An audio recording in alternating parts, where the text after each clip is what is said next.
हाय, मी आज बनवलेलं मस्त असं चमचमीत झणझणीत वांग्याचं भरीत. त्यासाठी मी इथं 5-6 वांगी घेतले छोटी-छोटी. ती अशी बारीक-बारीक कट करून घेतलेत. नंतर मी हे एका बाउलमध्ये घालून स्वच्छ धुवून 2 घेतलेलं छोटे आहे. कांदे घेतलेत आणि ते बारीक-बारीक कट करून घेतलेत.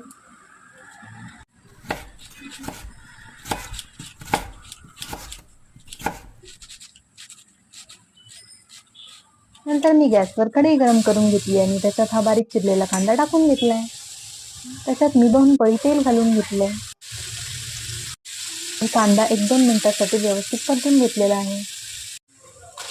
कांदा परतल्यानंतर त्याच्यात मी बारीक चिरलेली वांगी घालून घेतले. हे सगळं मी 2-3 मिनिटांसाठी व्यवस्थित मिक्स करून घेतलंय. त्यानंतर याच्यात मी 1 चमचा घरगुती मसाला, हळद आणि चवीपुरतं मीठ घालून घेतलंय.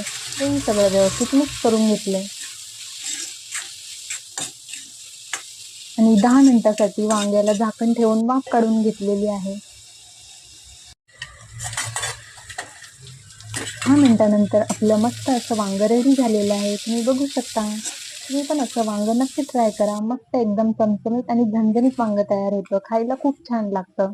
आणि आपल्या चॅनलला लाईक, शेअर आणि सबस्क्राईब करायला विसरू नका. चला बाय.